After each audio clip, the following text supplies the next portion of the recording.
it really is a misconception that you should have to feel crap all the time. If we can support our hormones, they will support us back. Our body is so clever. It is what it was designed to do. Tap into any clues that your body might be giving you. It could be that your hormones are sort of screaming at you and you'll get symptoms. I honestly get clients that will come to me saying they might have 3 to 5 days of the whole month where they actually feel good. Claire, welcome to the show. Hello, hi. So, first thing I wanted to kind of talk to you about, you have this quote that says, most people come to me because, simply put, they want to stop feeling crap. And I wanted to know what you meant by that, because we all kind of know really, but like, break it down. How do people feel crap, and why is it so relatable to write something like that? Yeah, I think this might be on my website. And, when I was thinking about how I work with clients and why someone would come to me, the majority of the time people come to me, they cannot quite put their finger on the issue. Some people do have a sort of diagnosed issue like PCOS, which we'll get into.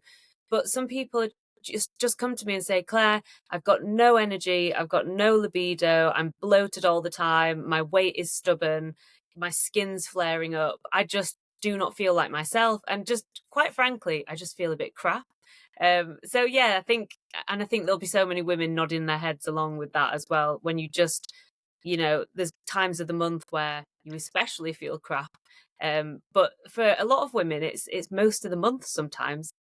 Yeah, or you have one lovely week where you feel a bit normal, and the rest of the time you're just kind of battling something. Yeah. It is common, isn't it? And what do you like? Start with that. Where do you begin? Yes. So I guess, boring answer is everyone's completely different. So, it would take a lot of diving into that person's health, their history, their genetics, what's going on, their diet and lifestyle. But I think what I'm trying to show women is that we shouldn't actually feel rubbish, and our hormones shouldn't be responsible for making us feel rubbish. Actually, if we support our hormones, they will support us back. So what I'm trying to gauge is, when someone comes to me, what is going on in that person's life? What is their daily diet like? How, stressed are they? What's their job like? How much are they moving? What are their social connections like? What are their sleep like? And through that, we'll kind of untangle what might be going on. It's always like a reflection of the inner self in terms of health and wellness, which is one of those kind of, diamond phrases where what does that actually mean? Because everyone knows what health is, but like, what is it actually? How is that tangibly for the average person attainable in a consistent manner that's not going to drive you crazy or have you on green Mm. juices for the rest of your life? Yeah. And it's interesting that maybe that is a bit of a reflection of that when you do have those kind of physical manifestations of certain things, of feeling crap, of high, spikes in emotion or whatever, your hormones are kind of all over the place. Do you see that as kind of a reflection of the inner self and health as a whole? Yeah. And I think what the most frustrating thing about health, and especially hormone health and women's health, is the modern world is stressful. Like the modern world is almost set up against us to not support our hormones, whether it is from diet and our sort of heavily ultra processed food diets, whether it is from over exercising or under exercising.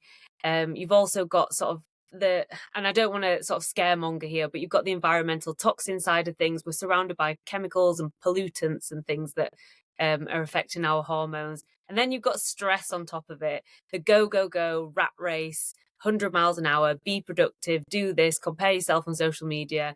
And it's almost impossible to just feel healthy, not just from the outside and physically, but from the inside and mentally. And I think people will relate to that. The first thing we do when we're stressed is probably scroll on our phone. What that is doing is just adding to this overstimulation. So sometimes I wish I could prescribe all of my clients to go live on a beach.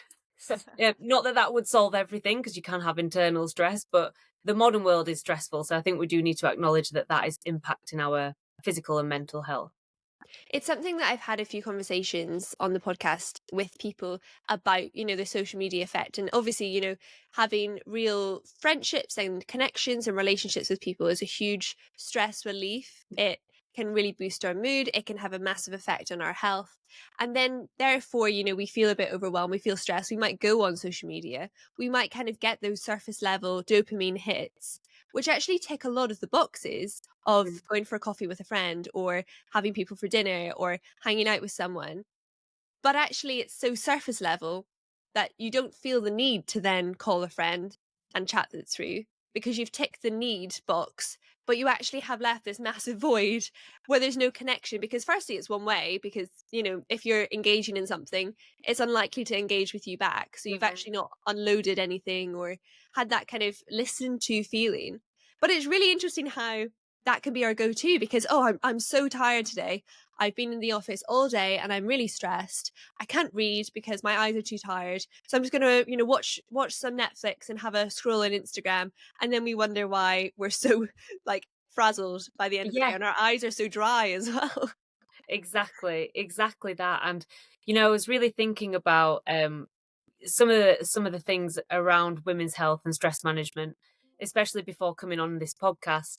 And one of the things that I was thinking about was how actually, if we are not sort of connecting with people in the world around us and happy on a day-to-day level and happy in the mundane interactions that we have in the world and connecting with people day to day, then it is hard to be sort of physically and mentally happy overall, because it is the mundane days that make up our lives.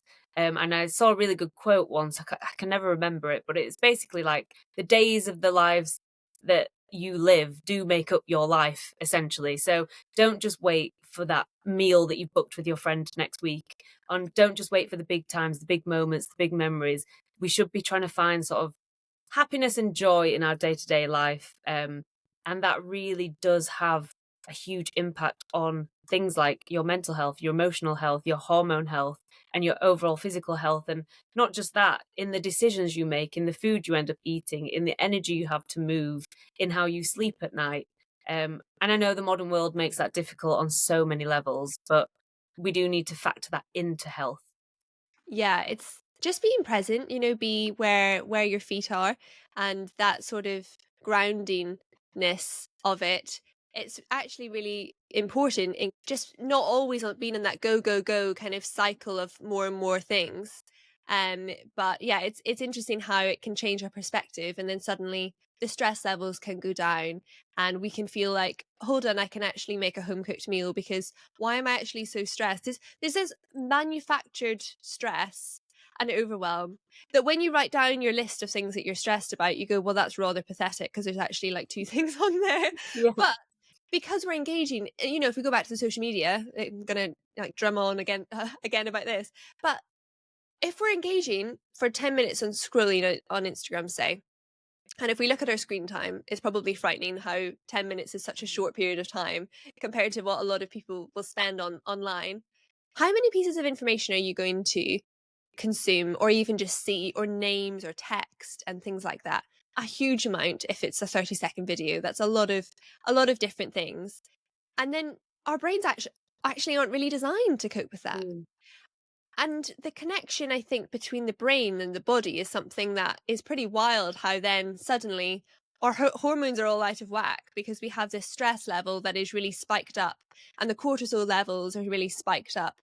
And then, of course, you mentioned over exercising because, we must do our HIIT class and we must do this. And, even why are you doing a really stressful workout on your body in the morning when you have a really stressful day?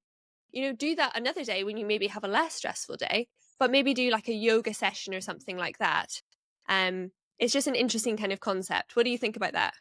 Yeah, I totally agree. And I often get clients and people that I work with to zoom out. So let's say someone comes to me and they come to me with the issue of, I just feel crap, or their hormones are off, their menstrual cycles are off, and they have some of the symptoms that we've mentioned. And I always say to them, what are your stress levels like day to day? And I'm not saying that everything comes down to stress, but it's a huge part.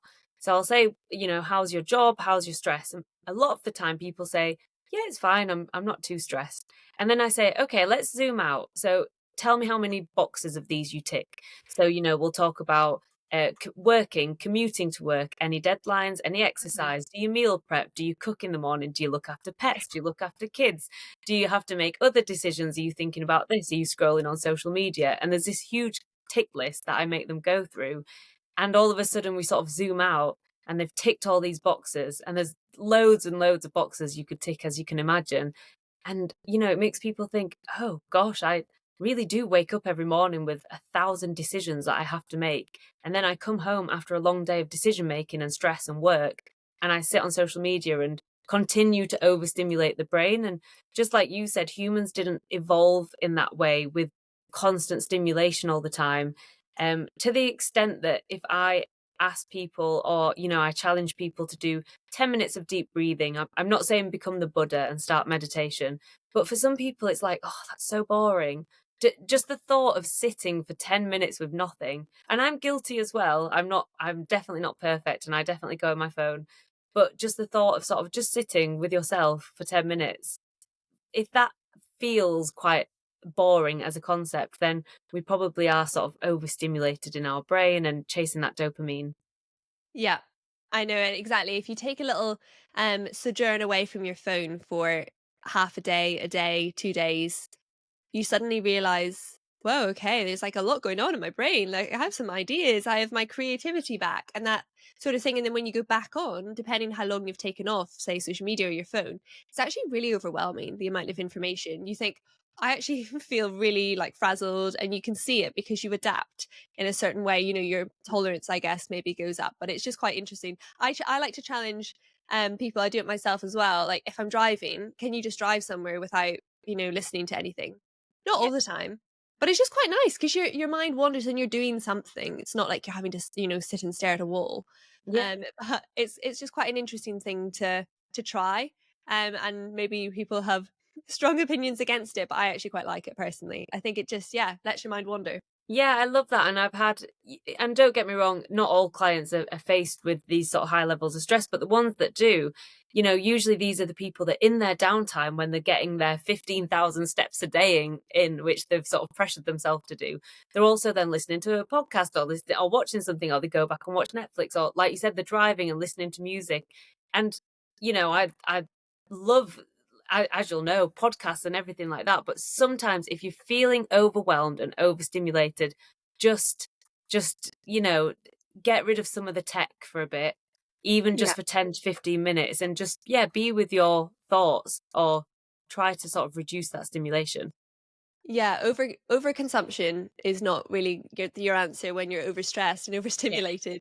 You don't want to be going something else over that is just a lot of information that is not really going in because it's just clogging you up really. So when we kind of go back to the original question of people feeling crap, what extent is genetics kind of playing in that? Is it a bit of a lottery, or are lifestyle factors just as important? Talk me through your thoughts on that. So I think for many sort of modern day conditions that we see, diet and lifestyle and nutrition play a huge role, to the extent that there's a lot of conditions like type 2 diabetes, or like PCOS, where nutrition and lifestyle measures can actually alleviate the symptoms and even reduce or reverse the condition. For example, bringing down the blood sugar or the insulin or whatever it is in question. Now, how I like to explain it um, to clients that have something like, if it's high cholesterol or high blood sugar or a hormonal condition, it's not necessarily that they have done something in their diet and lifestyle to cause it, but it might be that they had the genetic predisposition or the genetic switch. And for some people, that switch stays off. Some people don't have the switch at all. And for some people, diet and lifestyle and stress and other measures flick the switch on.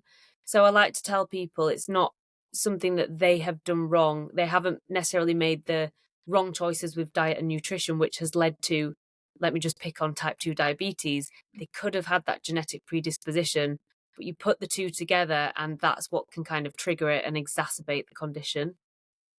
So how do people kind of mitigate against that? Do you just try your best with lifestyle changes, or can you be aware of those genetic weaknesses, if that's the right word to use? Or how do people fight fires against those syndromes?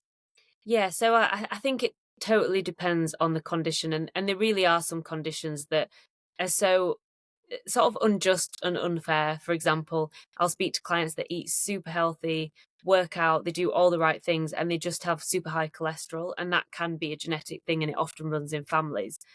Um, with conditions that are to do with sort of metabolism and things that we call metabolic syndromes, so like high blood pressure, high blood sugar, a sort of high waist to hip ratio and things like that, um, they're the things that we can use nutrition and lifestyle to reduce and try reduce that risk as well and improve the symptoms that are associated with it. So what would people start with then? Is it diet immediately, or where is step one that you Good look at? question. Good question. I would say diet. Now, I'm not saying that diet is a fix all for everything. And I've discussed this before where I know there is a sort of narrative with some people that food is medicine. And I think it's always worth pointing out that food will not cure an infectious disease or certain sort of long term chronic illnesses or conditions. So before we go down into the sort of food can fix everything, I think it's important to state that. But I do think for many sort of modern day conditions, like I said, these metabolic syndromes, things like high blood sugar, high blood pressure, sort of stubborn weight or increased weight, diet and nutrition is probably the first place to start, especially getting those sort of balanced meals, adequate fiber, because most UK adults or even adults across the world undereat on fiber, and then ensuring there's adequate protein and all the rest of the sort of good nutrients and antioxidants. That would be a great starting point. But we cannot ignore things like movement and sleep and stress as well. Yeah, it really is. The pillars of life, which are, quite boring, quite repetitive. We all Yeah. know it. Yet it really takes someone else, to identify that kind of and encourage us. And I guess that's where accountability and everything comes in, because it's very easy to let it slip. And often we can say, exercise is actually the most important thing to me. Making home cooked meals is the most important thing to me. Yet when things kind of pile up, that's often the first thing to go, which is kind of how we would identify ourselves and what we enjoy doing. But it's just quite interesting how that's often, okay, well, I don't have time to go on my run, even though that's probably something that would really regulate our Mm. stress levels, our mood, our emotions, and so on. So I find it quite interesting with that. And kind of going on with exercise, I feel like a lot of kind of the weight loss discussion is focused on nutrition and not necessarily exercise. And for me, I've always focused on exercise and I have a healthy diet, but I would always think I could, if I wanted to have, some sugar or maybe eat a little bit worse a few days, I could almost out exercise that. And I guess it's sustainability and such. But the discussion of can you almost out exercise a bad diet, or rather than overhauling your diet, if you had a client come to you who was quite unhealthy, rather than them completely changing it, but adding some healthier options, but also increasing exercise. It seems something that people are a little bit more reluctant to do, if you know what I mean, and kind of increasing that in. It's not really in the conversation as much. What's your thoughts on that? Yeah, I think that this is a super interesting and important topic, and it's sort of twofold in my head. So the first part of that is, we cannot escape the fact that the modern world has made it so that humans sit for longer durations of time throughout the day, and we eat more because we are surrounded by an excess of food, more food than ever before. You Where we cannot don't need to walk. hunt for it anymore. Yeah, we don't hunt for it. And, if you live in a big city, I live in London, I cannot go 5 minutes down the road, not even 5 minutes, 2 minutes down the road. I will pass a bakery, it smells like croissants. I will pass a supermarket, and it's got all of these tasty little nut bars, energy bars, all the crisps and stuff like that. We are surrounded by an excess of food, and we also have these jobs that require us to sit down longer at desks.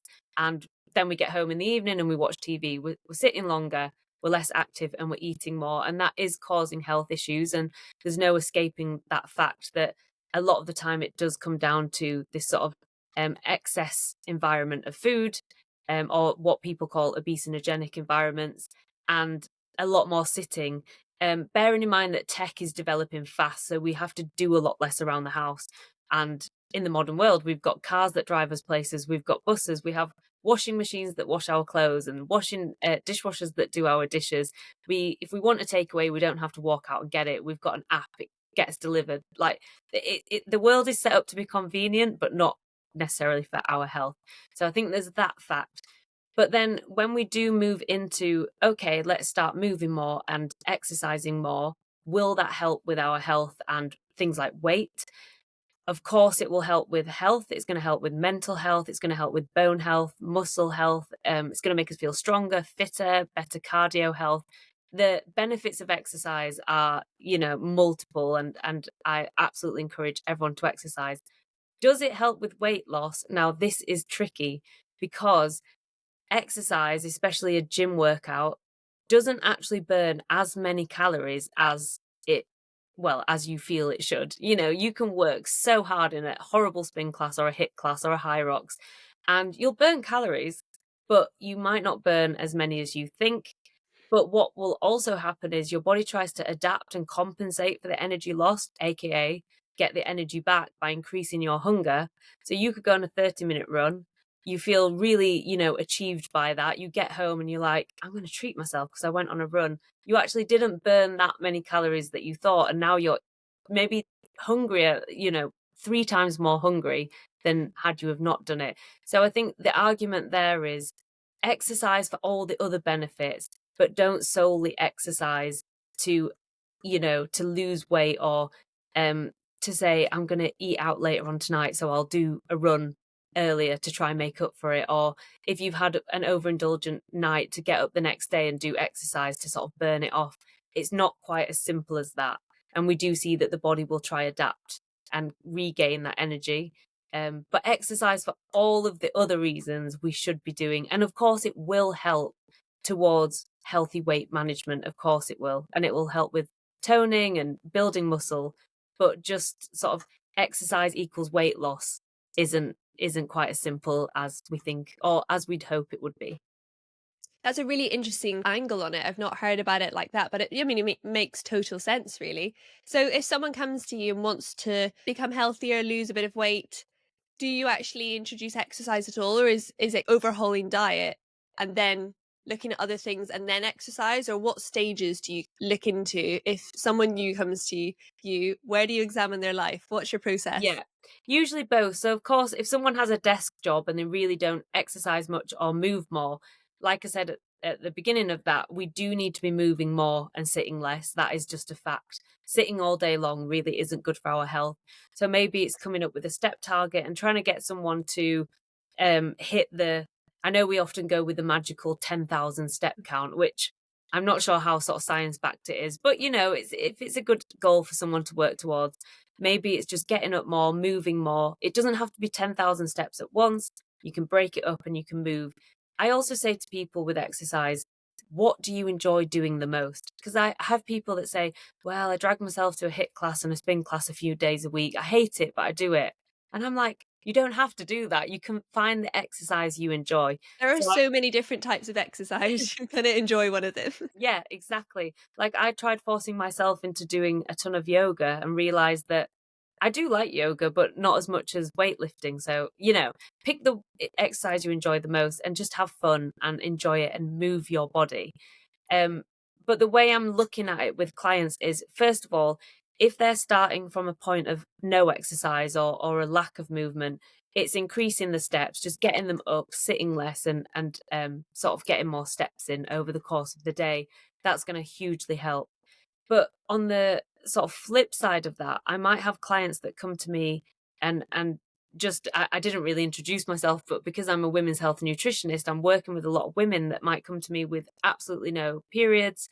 It could have been years that they haven't had any period at all, or a regular cycle, or lack of ovulation. And then as we get into their lifestyle, they tell me that they wake up in the morning, they have a coffee, they commute to work, they do some fasted cardio, they're really stressed, they start work, they probably get called into a meeting, don't eat till 2 p.m. And then they after work they finish and then they go to the gym and then they come to me and say, I've no idea why I've got no period. And with that type of person, I'm saying, whoa, okay, let's slow this down. We need to almost reduce that higher intensity exercise. Make sure you're fueling well with your diet. I would never say stop exercise altogether because it does have so many mental health benefits. But that's when I'm thinking, there is such thing as over exercising as well. And on that, one of the things that you specialize in is PCOS. Tell me a little bit about that. What is PCOS for people who haven't really heard of it before, and how does it manifest itself? Yeah, so PCOS is something that you will find me talking about a lot. I have PCOS myself, and it was actually the reason I ended up sort of going down this nutritionist route and the nutrition journey that I'm on. But PCOS stands for polycystic ovarian syndrome. And really, what it is a hormonal condition. And it's really, really complicated. And if you read any research paper, if you even try dive into the science of PCOS, every single published study will start with a sentence along the lines of PCOS is a multifaceted condition which is still not understood. Like in roundabout those words, that is how every published paper will start. And I even had a paper of mine published earlier this year on PCOS, and it pretty much starts with that caveat. Like, this is what we know about PCOS, but it's very complicated, so we're not sure. But to simplify it without going into the science, it's a hormonal condition, and it even goes as far as starting with the sort of pulsations of hormones in our brain, the way that they're released. It's sort of sped up in a way that has this downstream effect on hormones such as luteinizing hormone and follicle stimulating hormone. And basically, what this does is it can halt ovulation and follicle growth, which is how our eggs mature and go to ovulation. And this has this knock on effect on androgen production, which are our sort of male predominant hormones like testosterone. And then this has a knock on effect on things like insulin, and you can end up with high blood sugar issues and insulin resistance. And then this has an effect on something else, and it's this sort of domino effect of hormones, really. But what we do see is that in 80% of females with PCOS, there's typically insulin resistant present. So we know that it's an insulin and blood sugar issue primarily. And how can people know that they have it? So the main symptoms of PCOS would be really long cycles or missing periods, anywhere between 35 days as far up as 50 days. That could be someone's normal cycle where they just skip one or two periods, or they might not have had periods at all, and that could be years. On top of that, there are symptoms such as hair growth in places you don't want it, hair thinning in places you do want it. It's the biggest sort of unjust part of PCOS is that you'll find hair growing in places you don't want it, but it will be thinning around your parting and around here where you do. You can have acne flare ups alongside these other symptoms.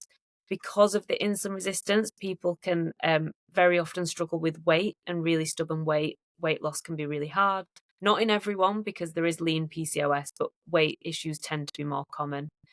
And then as well, you can actually see via ultrasound that you might have cysts on your ovaries or the polycystic ovaries, which aren't actually cysts. They are the undeveloped follicles which are sat there not able to develop because of these sort of hormone imbalances.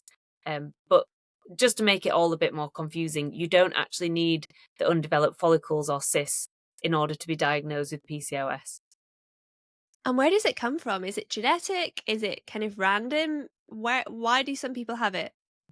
So again, going back to the sort of genetics versus diet and lifestyle, the way I like to explain it is it could run in the family. You could have the genetic predisposition.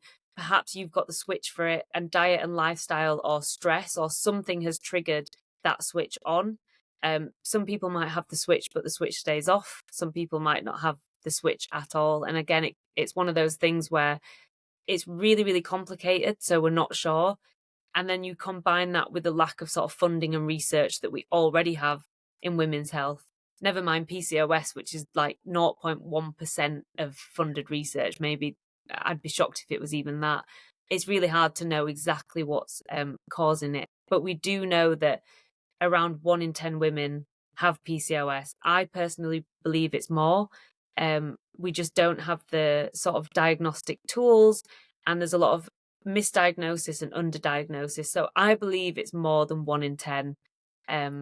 But that is the statistic at the minute. It's 1 in 10 women, but we just don't fully understand it yet. And is there anything you can kind of do to help it, get rid of it? Is it something you can get rid of? What's your journey with it? How do we kind of battle that if you do find yourself in that situation? Good question, Emily. There are lots of things you can do. This is what I'm trying to tell the world. Any female that might be listening to this, if you have PCOS, there are so many things you can do. And you may have gone to your GP and they may have not given you the best advice. And that is through no fault of their own. There's just such a lack of understanding about PCOS and a lack of research and a lack of resource in the NHS as it is. So you might not have been given great advice. And by that, I mean the majority of women that get diagnosed with PCOS will get told it's genetic, there's nothing you can do, go on the pill, lose weight, or come back when you want children because you might be infertile, which is a really horrible diagnosis process. And that is every client I have dealt with PCOS has the same story. But that it's not as scary as it sounds. And there are lots of things you can do. And it does start with diet. So just without going sort of too much into my life story, but for me, before my diagnosis, I came off the pill and I realized that my cycle hadn't returned for months and months and months. Doctor said it was normal. He said, it will resume at some point, but it never did. And I did notice that despite eating really healthily and exercising a lot, my weight always felt a little bit more stubborn, especially compared to my friends that could drink loads of beer, eat loads of pizza, just not worry about the gym or anything. And they just didn't seem to struggle with their weight. And after about a year, finally got the diagnosis, got told exactly that. There's nothing you can do about it. It's genetic. Come back when you want kids. And I sat at home thinking, surely not. Surely there is something more. Like, I eat well, I'm healthy. That why me? Why me? And I worked with a nutritionist at the time. She sort of explained to me about the hormones and the impact this can have on insulin and blood sugar. And when I started changing my diet to be more blood sugar balancing and sort of supportive of my hormones, that's when my cycles returned, my symptoms alleviated, and my body just responded differently to what I'd done before. So, moral of the story is it will look a bit different for everyone, but there are plenty of things you can do. And how can we kind of shape our diet to support our hormones, as you just said? How does that look? So this was the piece of research that I published earlier this year. I was looking at the best sort of diet and lifestyle habits for PCOS and that sort of symptom reduction. One thing that I'd say is you often see a lot of people talking about PCOS reversal. Now, I don't really like that term because PCOS is a syndrome. It's polycystic ovarian syndrome. It means that it's a collection of symptoms under one umbrella. And I don't think you can really reverse a syndrome, just like you can't reverse PMS and you can't reverse IBS, but you can manage it and you can almost put those symptoms into remission. So I talk about PCOS remission.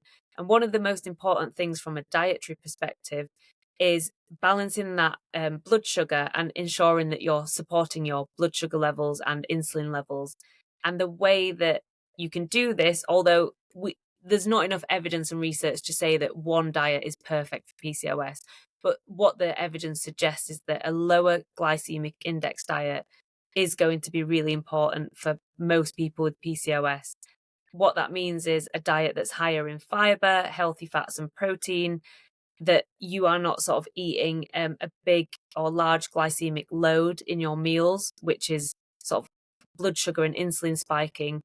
And that can help sort of balance your hormones to the extent that this cascading effect of hormone imbalances, it can tackle one of the big cruxes of it, which is insulin resistance. Interesting. So what does that look like in diet terms? If someone's wanting to adapt, think, okay, what should I actually do? What would be your quick advice in terms of what should they be putting in their shopping basket? Yeah, good question. So let's just take it back to like a normal day or like a typical day. I'd be thinking, first of all, you want three main meals. Just like most people, we're going to stick to the three main meals and we want a well fueled breakfast. And by that, I'm talking about higher protein, some healthy fats, and lower carbohydrate breakfast. We've seen in a lot of evidence, not just PCOS research, that starting the day with higher protein and lower sugar and carbs can be really, really useful at balancing blood sugar. keeping you full and satiated throughout the day, and also keeping your energy stable as well. And this is going to have a knock-on effect on how many sort of biscuits you end up craving if someone brings biscuits into the office. Or, we've all done it before. You have a little breakfast and by 11 o'clock you're looking for the next snack. So well-fueled breakfast. When it gets to lunch and dinner, or when it comes to lunch and dinner, I'm thinking about how we can sort of power those meals with loads of fiber. And I know everyone's talking about fiber and gut health at the minute. Fiber comes from plant foods. They are full of antioxidants, nutrients, the blood sugar balancing. They help our gut. I won't pretend I'm a gut health scientist, but I'm sure you'll know there's 1,000 benefits to good gut health. Weight management, energy, blood sugar, insulin, hormone health, even sleep, mental health, just to name a few. So I'm thinking about these balanced meals with lots of fiber, adequate protein again to keep you full, and the sort of healthy fats as well. But just on top of that, on top of the 3 balanced meals, you also do want to be sort of cautious of portion sizes. And like I said, we do live in a world full of excess. We're surrounded by food at all times, and it's usually really tasty food that's hard to stop eating, food that can give you a big hit of sugar and calories without actually making you feel full. I'm just thinking about like chocolate croissants in mind because I mentioned a bakery earlier. So, it's that combination of balanced meals and actually supporting your blood sugar and your appetite and not having to deal with these huge blood sugar crashes and energy crashes. I think once you kind of look into the gut health and then the brain connection between the gut and the brain, it'll really kind of alert you to, okay, we need to take this seriously because it's really pretty wild when you kind of see the effect it can have. And then, of course, you have the mental health effect and the physical health effect, and it really just spans in. It is the heart of your body because it just connects everything, and once it connects to your brain, then you really want to be prioritizing that. So yeah, very very well summarized. I think it's good to have practical examples as well for people to adapt. And fiber is definitely having its moments. So it's what we like to see. Yeah, fiber's definitely having its moment. Not quite as much as protein. So you'll notice it in every shop. It's like protein Mars bars, protein Snickers, protein yogurts, protein Yeah. shakes, protein pasta, protein is great, don't get me wrong. We need protein, and protein will help support your blood sugar and it will help you feel full. So if you are a snacker and you always have a sweet tooth and you struggle with things like blood sugar or PCOS or even weight management, protein is going to make you feel full. That doesn't mean we need to be living off sort of protein Snickers, protein bars, protein powders, protein pasta. We can still take a sensible approach. And like you said at the beginning, Emily, a lot of these things aren't that sexy. The advice that a good nutritionist will give isn't anything miraculous or revolutionary. It really is balanced meals, getting a good quality source of protein, but not at the expense of neglecting everything else. You still want the fiber and the veggies and the plant foods as well. So it really does go back to that sort of balanced approach, which I know is so boring. They're like, really? I can't have the high protein Yeah, Mars bar? Is that, are you yeah, sure? yeah, You yeah. sure that's not it? High protein Mars bar and a green powder, and yeah, you're absolutely good to Exactly, you go. are set. Yeah, don't need to eat anything for the rest of the day. We are joking, just to clarify Yeah, before. joking, Um, joking. yeah, joking. And more broadly speaking, talk to me about menstrual cycles. Should we track them? Why should we track them? Is it important? Yeah, I am a fan of tracking. I think, historically, women are not, well, not even historically, even today, we're not taught enough about our bodies.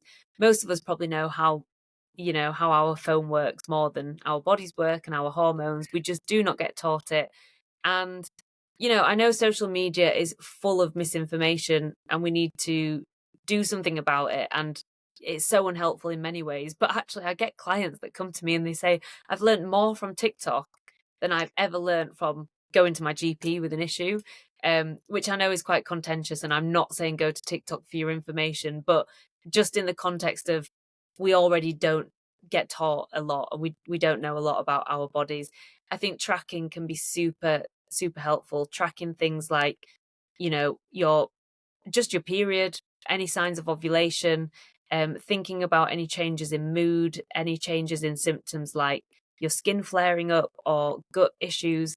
If we really want to get to know our body and what's happening and what might be triggering these symptoms, a good place to start is keeping a track. And you can do that with apps. There's lots of apps for that now. And can we support our feelings, emotions through our menstrual cycle and the ups and downs? Can we support that through our diet? Is there anything we can kind of do in a more natural way rather than just slamming the paracetamol and eating chocolate?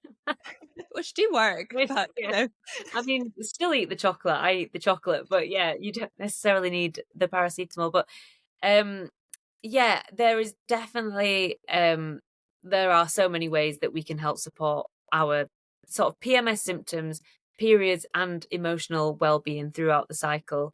Not always just with the diet, but diet can definitely help. So a lot of the time it's about, again, understanding what's going on. So as a sort of if I was to summarize and simplify the menstrual cycle and what you can do at each stage, I think along the lines of, so day one of your cycle is the first day of your period. Now, just completely listen to your body at this point. Some people feel quite energized at this point. Some people feel absolutely wiped out. Whichever one you are, act accordingly. So if you feel quite energized and you're happy keeping up with your normal exercise routine, do it. Don't let someone tell you that you should be resting because you're on your period. That's not quite the case. If you feel well, it's fine. But if you do feel wiped out, then take a step back. After your period, this is your follicular phase, and it's when estrogen starts to rise. So think about estrogen like the Beyonce of our hormones. She makes us feel good. She makes us energetic. She makes us sociable. It's that point in the cycle where you look in the mirror and you're like, oh, my skin looks quite good. And yeah, I'm kind of feeling myself. Like, I feel quite good right now. And I'm going to make loads of plans because I'm feeling super sociable and energetic. And all of a sudden you're like, maybe I'm going to book a holiday and go on a solo travel and go hike and do all this adventurous stuff until you get into your PMS and you're like, why have I done this? But basically, in that first phase of your cycle, so the first 2 weeks, estrogen's rising. She's the Beyonce. She makes you feel good. And then you get to ovulation around 14 to 16 days into your cycle. Testosterone rises. This is how men get to feel often on a day-to-day basis. You feel fit, you feel strong, you feel resilient, you feel productive at work, you're smashing those deadlines, feeling good. So this is kind of the good bit of your cycle. And at this point, it's where I'm thinking, if you wanted to hit some PBs at the gym or go heavier at the gym, try some new classes, increase that cardio, do a longer run, push yourself a bit more. Typically, this is the point in the cycle where that complements that phase a little bit more. And in terms of diet, there are sort of theories that you can do seed cycling, and that's eating different seeds at different points, but that wouldn't be a fix all. But I would say at this point in your cycle, just sort of focusing on, again, good nutrition principles, that balanced meal sort of principle of 3 balanced meals per day. Things like fiber as well to help balance estrogen levels, because fiber helps our body detoxify excess estrogen. And then after ovulation, in that 2 weeks run up to our period again, this is when things start to slow down. And that's because estrogen, Beyonce, disappears a little bit, not completely, but she goes away a little bit, and progesterone rises. Progesterone's the Netflix and chill hormone. It's when we start to retreat a little bit. We're a bit more like, why did I make all of those plans last week? I really can't be bothered. Like, your friend cancels and you're secretly really happy about it, and you get under the blanket and you just want to chill out. But at this point, people sort of mix this up with feeling awful. And actually, at this point in our cycle, we shouldn't feel terrible. Progesterone's calming. So we should feel quite chill and calm at this point. It's only in the run up to our period again, let's say 7 to 5 days before, that progesterone dips. Now we're dealing with our Netflix and chill dipping, estrogen, Beyonce's dipped, and that's when you can feel really, really quite crap, basically, and the emotions can be up and down.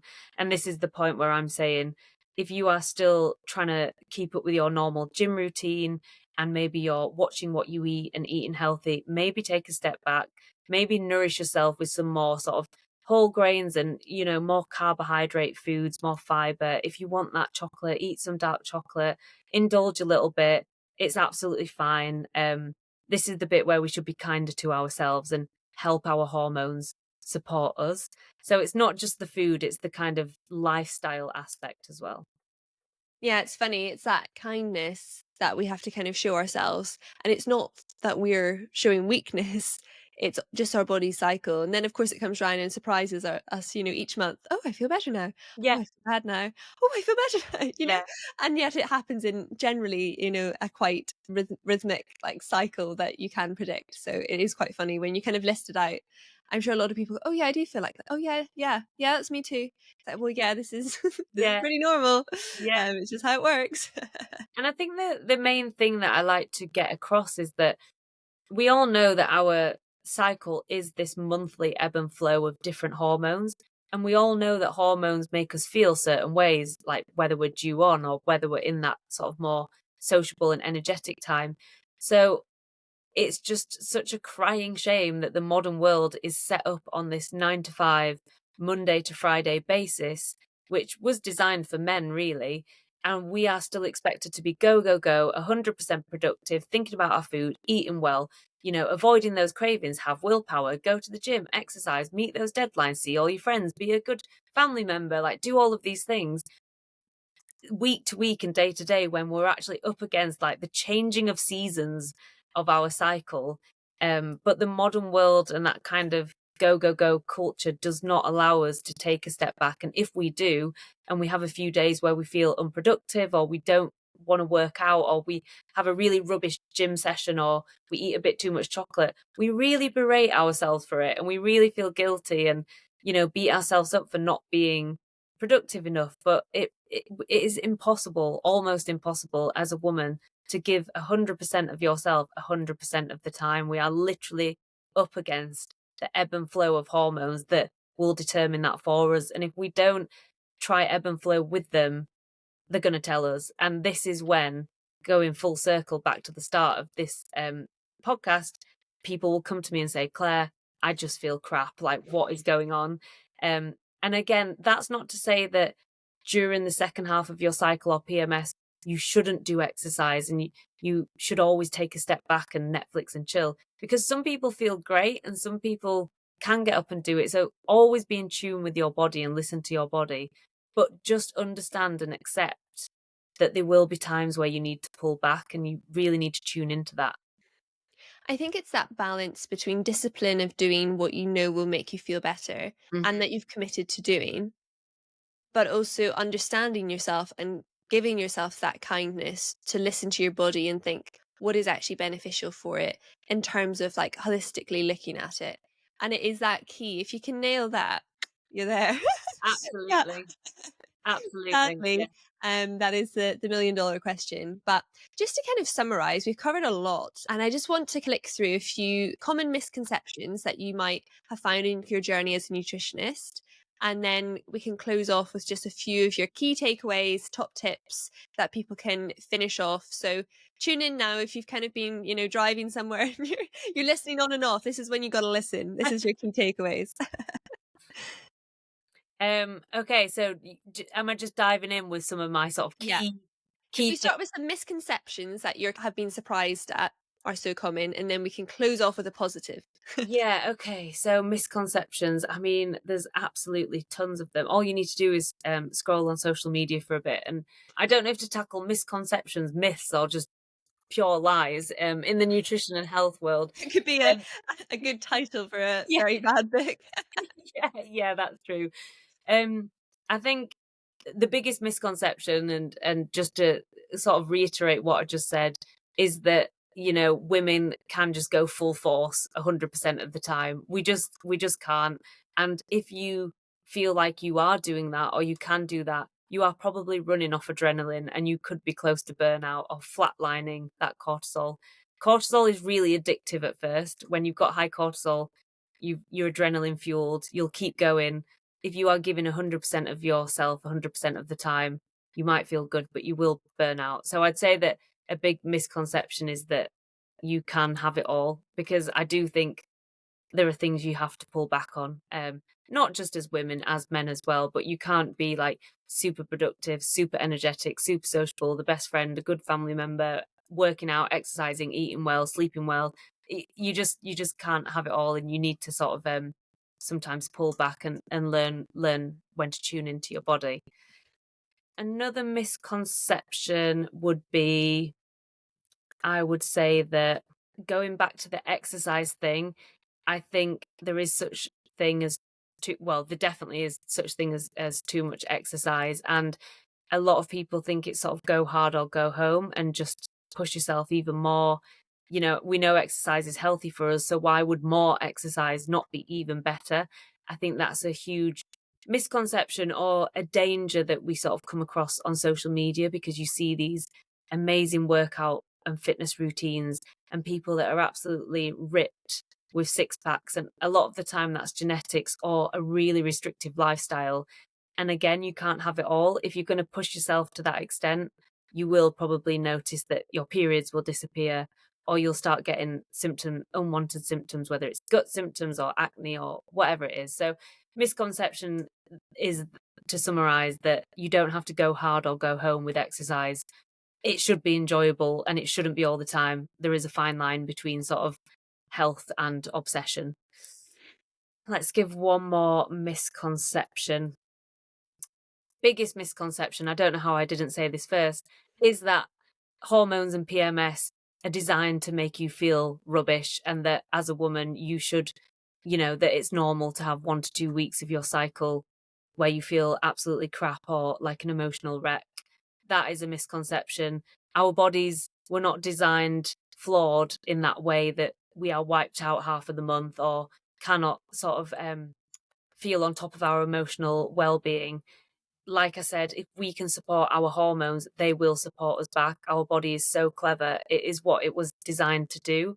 Tap into any clues that your body might be giving you. It could be that your hormones are sort of screaming at you, and you'll get symptoms that will tell you this. But it really is a misconception that you should have to feel crap all the time. I honestly get clients that will come to me saying they might have 3 to 5 days of the whole month where they actually feel good. And they've been to the doctor, and a lot of the time it's dismissed as, well, it's just like hormones, or it's just periods, or that's normal for a woman. It's not. That's a misconception. You deserve to feel like the best version of yourself for at least the majority of the time. Of course, hormones are going to affect that a little bit, but it should not be debilitating. Hmm. And let's finish on a few quick fire positives, takeaways, tips that you would want to stress for people to think about and consider for their applying to their lives.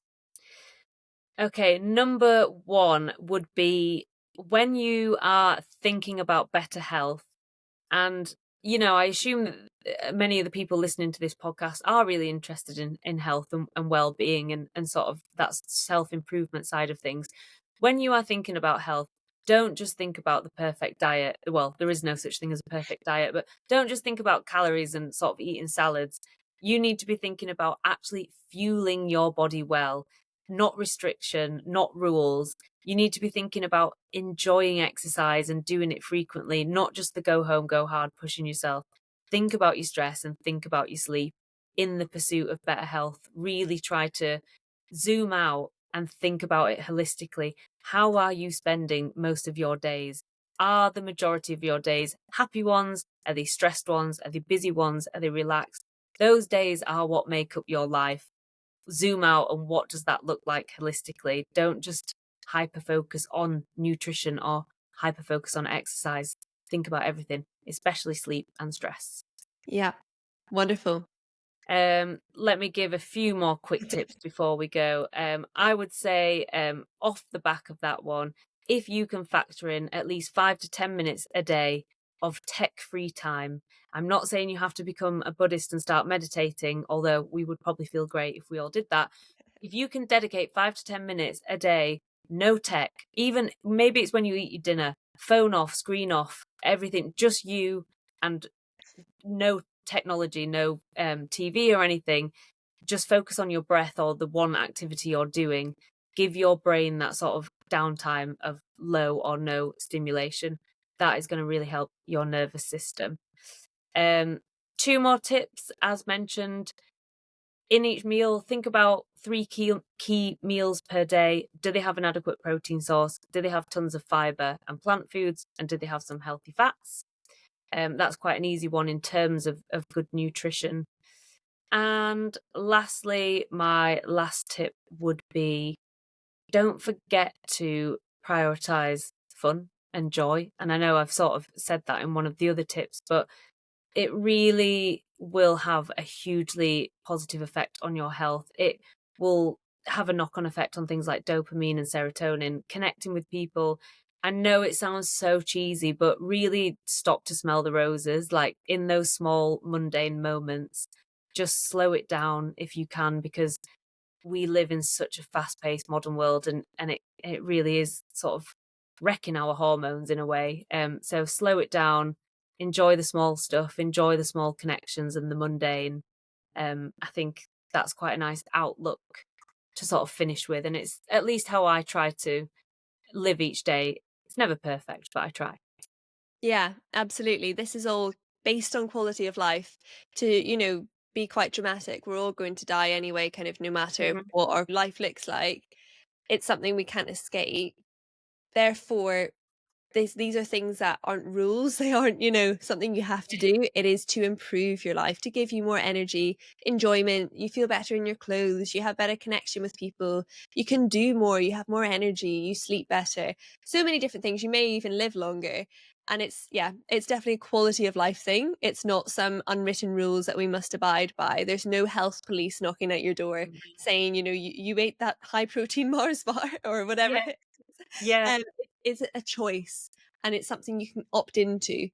It's not something you have to abide by, which I think yeah, it can become very strict very quickly, hmm but actually it's something that will improve your life. yeah. Mhm. Exactly that. Exactly that. Yeah. Wonderful. Well, thank you so much, Claire, for joining today. We've covered a lot, and that is just great. So, thank you so much for your expertise, your time, and all of the lovely information you've given. Thank you for having me. It's been great. Wonderful. If people want to follow you online, keep up to date with what you're doing, read some of your research, where should they go? Find me on Instagram. It's Claire_women's health nutrition. Very basic and uncreative title. That's where I'll be. And, feel free to DM me, drop me a message. I know we did speed through a lot. There was a lot of tangents. There's so much to talk about in the world of women's health, but I tried to share some helpful tips on there as well. Wonderful. I'll link those in the description so people can check them out. And thank you so much, Claire. Thank you.